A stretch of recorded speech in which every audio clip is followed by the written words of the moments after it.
लोहारा येथील मन नदी दुपारी बैलगाडी नदीच्या प्रवाहात वाहून गेल्याची घटना घडली। यात 4 बैलांचा मृत्यू झालाय तर शाहिद आसिफ देशमुख हा युवक पाण्याच्या प्रवाहात वाहून गेलाय।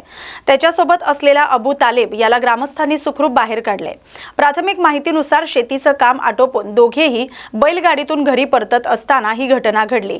नदीपात्रात बैलगाडी खोल पाण्यात गेल्यानंतर ती उलटल्यानं 4ही बैलांचा जागीच मृत्यू झालाय तर शाहिद आसिफ देशमुख हा प्रवाहात वाहून गेलाय। घटनेची माहिती मिळताच उरळ पोलीस आणि ग्रामस्थ घटनास्थळी धाव घेतली। बेपत्ता युवकाचा शोध युद्धपातळीवर सुरू आहे। शोध मोहीम सुरू आहे। दरम्यान नदीपात्रात रेती उत्खननासाठी पोकलेनद्वारे खोदण्यात आलेल्या खोल खड्ड्यांमुळे हा अपघात घडल्याचा आरोप नागरिकांनी केलाय। या प्रकरणाची चौकशी करून दोषींवर कठोर कारवाई करावी अशी मागणी परिसरातील नागरिकांनी केली आहे। मूर्तिजापूर शहरात घडणाऱ्या सातत्यानं घरफोडीच्या घटनांचा मूर्तिजापूर शहर पोलिसांनी पर्दाफाश केलाय। सीसीटीव्ही फुटेज, तांत्रिक तपास आणि गोपनीय माहितीच्या आधारे पोलिसांनी 2 सराईत चोरट्यांना अटक केली। पोलीस अधीक्षक अर्चित चांडक यांच्या मार्गदर्शनात झालेल्या या कारवाईत आरोपींकडून 4,98,000 रोख रक्कम, 93.6 ग्रॅम सोनं असा एकूण 18,58,570 रुपयांचा मुद्देमाल जप्त करण्यात आलाय। आरोपींनी 7 घरफोड्यांची कबुली दिली आहे। सध्या पुढील तपास सुरू आहे। नागरिकांनी घरांना सीसीटीव्ही लावून सतर्क राहण्याचे आवाहन पोलिसांनी केले। रत्नागिरी जिल्ह्यातील करबुडे शिळफाट्यावर भलं मोठं झाड कोसळलं, त्यामुळे वाहतूक ठप्प झाली। सकाळी घडलेल्या या घटनेमुळे नोकरदार आणि विद्यार्थ्यांच्या प्रवासात मोठा अडथळा निर्माण झालाय। सुदैवाने या घटनेत कोणतीही जीवितहानी किंवा वित्तहानी झाली नाही। झाड तातडीनं हटवून वाहतूक पूर्ववत करण्याची मागणी नागरिक आणि विद्यार्थ्यांकडून प्रशासनाकडे करण्यात आली। शिवसेना आणि निवडणूक चिन्हाच्या मुद्द्यावर रामदास कदम यांनी उद्धव ठाकरे यांच्यावर निशाणा साधलाय। पक्ष हा वारसा हक्काने जात नसतो, वारसा हक्काने मालमत्ता जाते असा टोला त्यांनी लगावलाय। कपिल सिब्बल यांची भूमिका दिशाभूल करणारी आहे। पुढील आठवड्यात आमचे वकील न्यायालयात बाजू मांडतील असं कदम म्हणालेत। उद्धव ठाकरेंनी काँग्रेस सोबत जाऊन शिवसेना प्रमुखांच्या विचारधारेपासून फारकत घेतल्याचा आरोपही त्यांनी केलाय। ज्यांच्याकडे मेजॉरिटी त्यांचा पक्ष 20 आमदारांचा की 60 आमदारांचा असा सवाल करत महाराष्ट्राच्या जनतेनं एकनाथ शिंदेंच्या बाजूने कौल दिल्याचा दावा कदम यांनी केलाय। संजय राऊत यांच्यावरही टीका करत ढोल वाजवणं हे त्यांचं काम आहे असा टोला त्यांनी लगावलाय। शिवसेना कुणाची हे लवकरच स्पष्ट होईल आणि आमचा न्यायालयावर विश्वास आहे असं रामदास कदम यांनी म्हटलंय। आमचाही अभ्यास आहे। नाण्याला 2 बाजू असतात।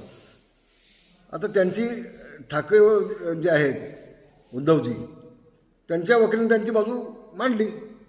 आता 1 आठवड्यानंतर आमचा वकील आमची बाजू मांडेल आणि ती बाजू ज्या वेळेला आपण सगळ्यांनी ऐकते, महाराष्ट्र ऐकेल, त्यावेळेला वास्तव काय ते लोकांना कळेल ना। ही फक्त एक बाजू आहे नाण्याची। गंमत अशी आहे की पक्ष कुणाचा, एक गोष्ट मी आपल्याला सांगतो, पक्ष हा वारसा हक्काने जात नसतो। वारसा हक्कानं तुमची मालमत्ता जाते। ज्या दिवशी उद्धवजींनी काँग्रेसची साथ पकडली, शिवसेना प्रमुख माननीय बाळासाहेब ठाकरे यांची ती जी कॅसेट आहे शिवाजी पार्कची, की ज्या दिवशी काँग्रेससोबत जाण्याची मला वेळ येईल त्या दिवशी माझा पक्ष मी बंद करून टाकेन, माझं दुकान मी बंद करून टाकेन। असं असताना शिवसेना प्रमुखांच्या विचाराच्या विरोधात जाऊन फक्त मुख्यमंत्री बनण्यासाठी उद्धवजींनी काँग्रेस साथ पकडली। त्या दिवशी शिवसेना प्रमुखांचा आणि त्यांचा वैचारिक संबंध संपला। वैचारिक म्हणतो, विचारांचा विषय संपला त्या दिवशी।